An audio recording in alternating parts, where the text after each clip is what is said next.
Inscrire l'archipel au patrimoine mondial de l'UNESCO. L'idée fait son chemin en ce mois d'avril. Le territoire accueille même une délégation du bassin minier Nord-Pas-de-Calais, venue partager son expérience. C'est vrai que depuis qu'on est arrivé ici, tout nous saute aux yeux, quoi. Une mono-industrie qui a façonné un territoire, qui s'est arrêtée brutalement. Voilà, les deux histoires sont assez parallèles. Des métiers difficiles. Je pense qu'il y a une communauté de mineurs à l'échelle de la planète, comme il y a une communauté de pêcheurs. Ce qui veut dire que le potentiel y est. Vous avez une histoire forte qui a façonné un territoire et il reste quand même des éléments de patrimoine qui permettent de raconter cette histoire. Le territoire a des atouts et une histoire singulière liée à la grande pêche. Le comité local du patrimoine y croit, mais la démarche s'annonce longue, d'où l'objectif affiché d'obtenir l'adhésion de la population. Et si le bâtiment abritant la poste était détruit pour laisser place à un hôtel 4 étoiles? L'idée déchaîne les passions et suscite bien des réactions. Les investisseurs viennent donc sur le territoire pour examiner la faisabilité de ce projet et pour le présenter à la population et aux élus surtout. Notre bâtiment commencera à cette limite. Nous conservons toute la gare maritime existante et surtout aussi nous conservons l'activité de la poste. Elle sera toujours présente au rez-de-chaussée mais logée dans des choses plus modernes, on va dire, contemporaines et neuves. Plusieurs élus reconnaissent un projet économiquement intéressant, mais l'emplacement fait débat. Ces 49 chambres seront-elles construites un jour? Le dossier est toujours en cours. Après près de 5 ans de travaux et 6,2 millions d'euros dépensés, la gare maritime peut enfin accueillir du public. La billetterie de SPM Ferry déménage. Désormais, tous les passagers, qu'ils soient résidents de l'archipel ou étrangers, transitent par ce nouveau bâtiment.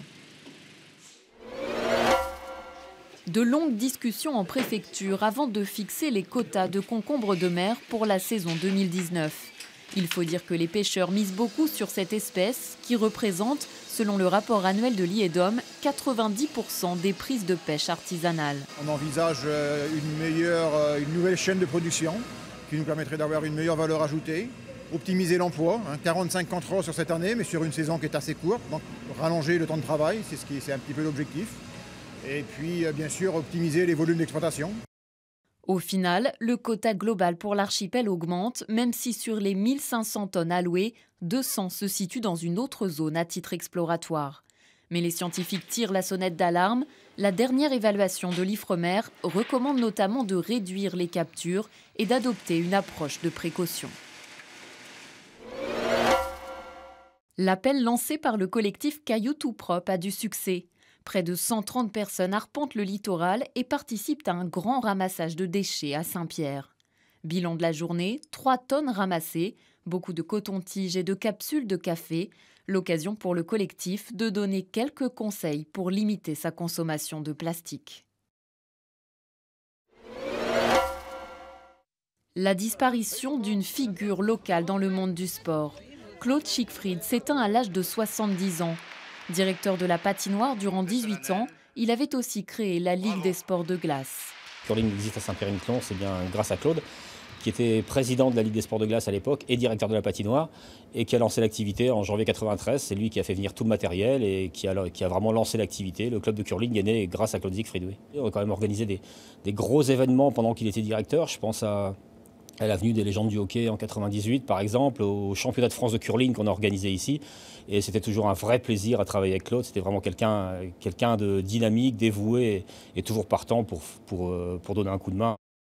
Ancien président du hockey mineur et du hockey sporting club, Claude Siegfried laisse surtout le souvenir d'un homme très attaché à la cause sportive et à son archipel.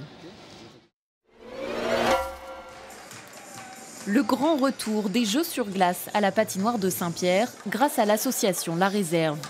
Il n'avait pas eu lieu depuis 2015. Devant un public nombreux, 70 adultes et encore plus d'enfants s'essaient à des jeux originaux conçus pour faire rire.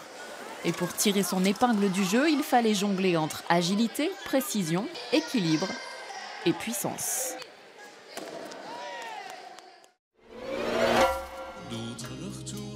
Un peu de poésie avec la venue à Saint-Pierre de l'artiste Yves Dutheil. Ambassadeur de la langue française, il présente son dernier album, Respect. Des titres engagés, avec comme souvent, l'amour au cœur de ses créations. Tu respires la force et sans courber le dos.